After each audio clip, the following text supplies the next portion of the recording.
Hello everyone, and welcome to another episode of The Magic Body. Today we're going to continue to talk about the breath. So we've been talking about the breath a lot, and I've given you a lot of tools for you to become more aware of your natural breath. So just to review quickly, we've talked about observing your natural breath. So not controlling or changing the breath, but just observing whatever the natural rhythm of the breath is in that moment. And then we've talked about observing your breath as if you're watching the waves of the ocean.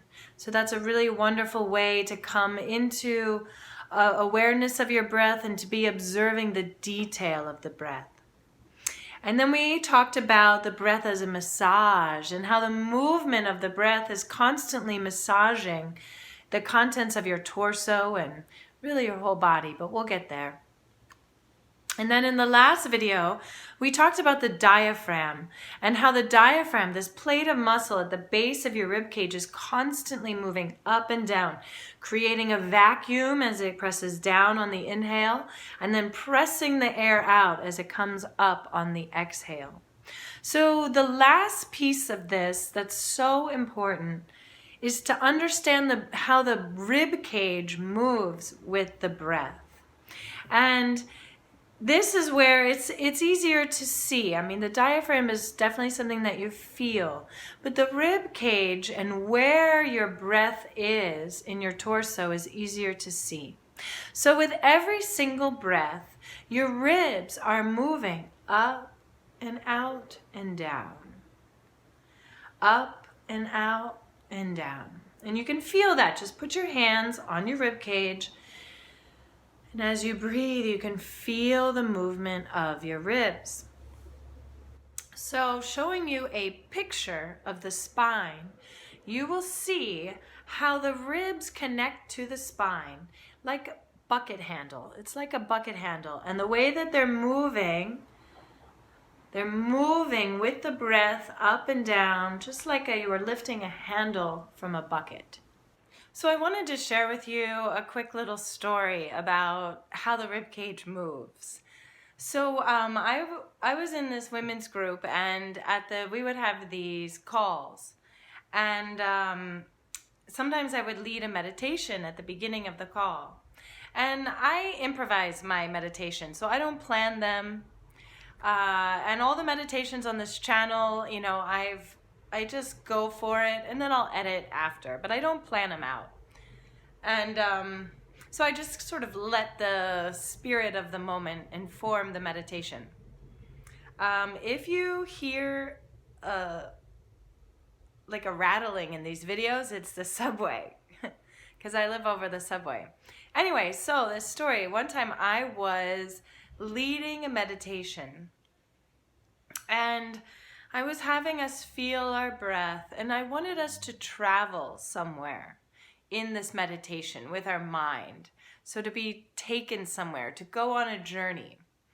And I was feeling my breath, and I suddenly had this epiphany that the way that the ribs were moving were like wings.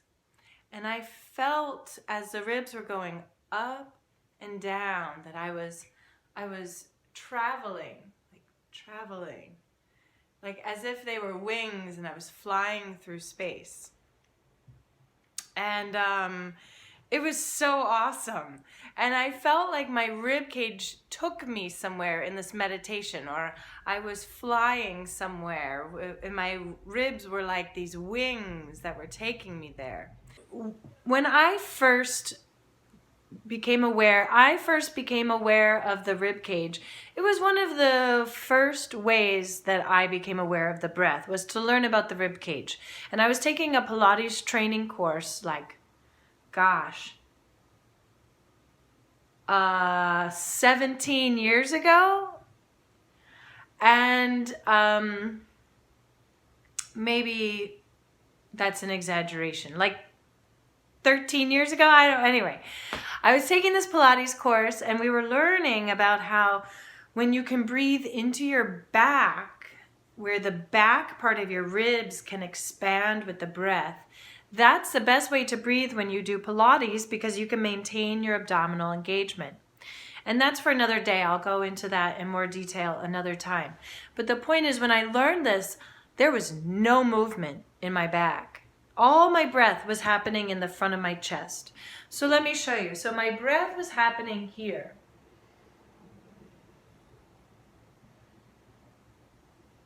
And none of my breath was happening here.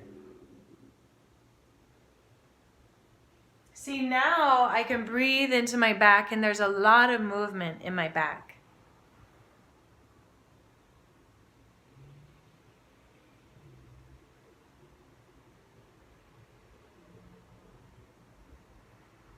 So you can see how much my hands can move.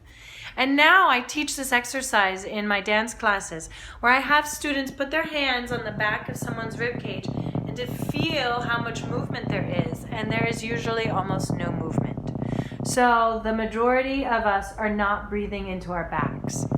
So what's interesting when you come into awareness of your breath, feel your ribs moving with the breath. And then notice where in your rib cage are you breathing? Is your rib cage mostly moving up here? Is the upper back? Are you able to breathe into your upper back? Are you able to breathe into the base of your rib cage? Are you able to breathe into your lower ribs? And what this does is it gives you a lot of information about your own breath and where you tend to breathe. And I really think that when we can breathe differently, we can think differently, we can perceive differently, we change how we are fundamentally relating to the world. So just spending some time and breathing into different parts of your rib cage. Put your hand somewhere on your rib cage and breathe into that area and see if you can experience any movement in your rib cage in that particular area. And you know, the muscles between our ribs, it's just like when you eat ribs and you're eating the meat off the bones. Those are the intercostal muscles. So we have the same thing. We have these little muscles attaching our ribs, and those muscles expand, they glide apart and come together with the breath. So just feeling how much potential movement there is in your rib cage, seeing where you tend to breathe, and then experimenting to see if you can send breath into new areas of your rib cage. And another point I want to make is that this may seem counterintuitive, but the more narrow our rib cage can become, the more flexible it is. So let me explain this. A lot of times we hold so much tension in our rib cage. So there's very little movement in the rib cage for a lot of people. They're walking around life and their rib cage just isn't moving that much, and it's static, and maybe they're breathing up here, or maybe more in their belly, which is fine. But their rib cage isn't moving because of tension. Muscles that are holding the rib cage kind of perked out. But when you can really relax all the muscles, all your intercostal muscles, relaxing the solar plexus, even relaxing the contents of your torso. And again, you can use the feeling of the diaphragm, massaging the contents of your torso to help everything relax. Then your rib cage can become more and more narrow. And on the exhale, it can become even smaller than before. And the more that your rib cage can narrow, it's more flexible, because that means the more that it can expand.